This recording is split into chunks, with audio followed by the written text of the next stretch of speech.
आप भी। संस्कृति ये नहीं होती कि वो झूठे बता रहे हैं आप नहीं। ये पता नहीं कौन सी संस्कृति है आपकी। ऐसी ताकतों को मोदी ने चुनौती दी। यहाँ पे भाषण देते रहते हो, यहाँ पे भाषण देते रहते हो। ये मत सोचिए कि ये चुप बैठा रहेगा, ये मत सोचिए कि ये चुप बैठा रहेगा, ये चुप नहीं बैठा रहेगा। इस सरकार का अंत विरोध करने की जिनको आदत लग गई है, सुबह सुबह शुरू हो जाते हैं। और यहां मैंने देखा हमारे अधीर रंजन जी कह रहे थे क्या रखा है मोदी मोदी मोदी मोदी करते रहते हो, है यही कह रहे थे। हाँ साहब लोग मोदी मोदी मोदी बोल रहे हैं, काट के बोल रहे हैं।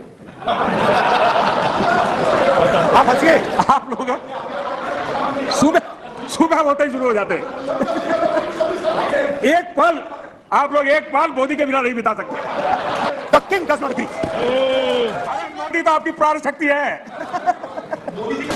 लेकिन कांग्रेस में ऐसे लोग बैठे हैं जो कहते हैं, जो हमारे उद्यमी हैं उनके लिए कहते हैं, और आपको भी जानकर के आश्चर्य होगा क्या कहते हैं। वो कहते हैं ये उद्यमी लोग कोरोना वायरस का वेरिएंट। सबसे दो मोनोपोलिस्ट के बारे में थोड़ा सा बोलूंगा।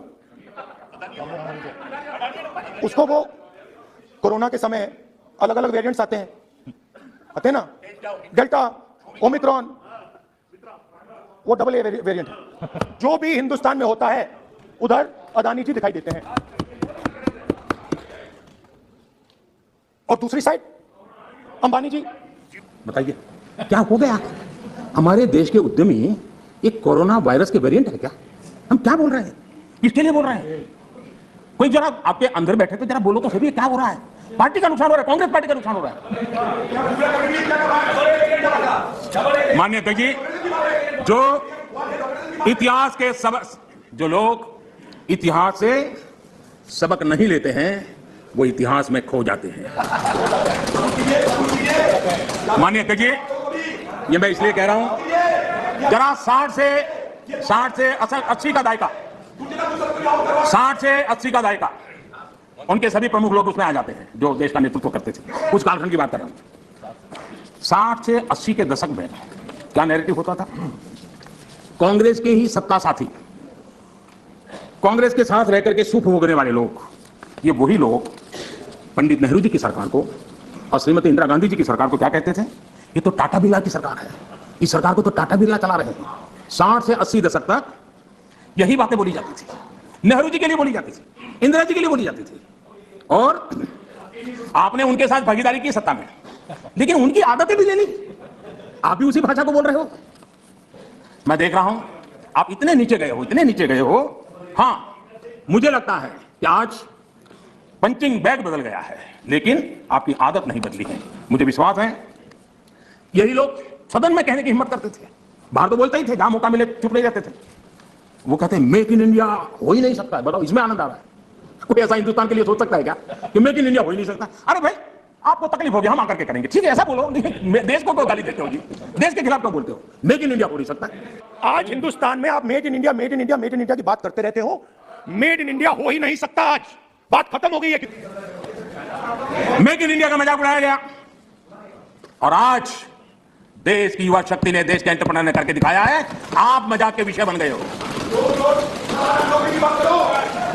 और मेक इन इंडिया की सफलता आप लोगों को कितना दर्द दे रही है, ये मैं भली भांति समझ पा रहा हूं। माननीय अध्यक्ष जी, मेक इन इंडिया से कुछ लोगों को तकलीफ इस बात के लिए है क्योंकि मेक इन इंडिया का मतलब है कमीशन के रास्ते बंद, मेक इन इंडिया का मतलब है भ्रष्टाचार के रास्ते बंद, मेक इन इंडिया का मतलब है तिजोरी भरने के रास्ते बंद, और इसलिए मेक इन इंडिया का ही विरोध करो। भारत के लोगों के सामर्थ्य को नजरअंदाज करने का पाप, देश के लघु उद्यमियों के सामर्थ्य का अपमान, देश के युवाओं का अपमान, देश की इनोवेटिव क्षमता का अपमान। माननीय अध्यक्ष जी, देश में इस प्रकार का नकारात्मकता का, निराशा का वातावरण, खुद निराश है, खुद सफल नहीं हो पा रहे हैं, इसलिए देश को असफल होने करने के जो खेल चल रहे हैं उसके खिलाफ देश का नौजवान बहुत जाग चुका है, जागरूक हो चुका है। माननीय अध्यक्ष जी, पहले जो सरकार चलाते थे और जिन्होंने 50 साल तक देश की सरकारें चलाई, मेक इन इंडिया को लेकर उनका क्या रवैया था? सिर्फ डिफेंस सेक्टर को हम देखें तो सारी बातें समझ आती थी, वो क्या करते थे, कैसे करते थे, क्यों करते थे, किसके लिए करते थे। पहले सालों में क्या होता था, नए इक्विपमेंट खरीदने के लिए प्रोसेस चलती थी, सालों तक चलती थी, और जब फाइनल निर्णय होता था तब वो चीज पुरानी हो जाती थी। अब बताइए देश का क्या बना, आउट ऑफ डेट हो जाते थे और हम पैसे देते थे।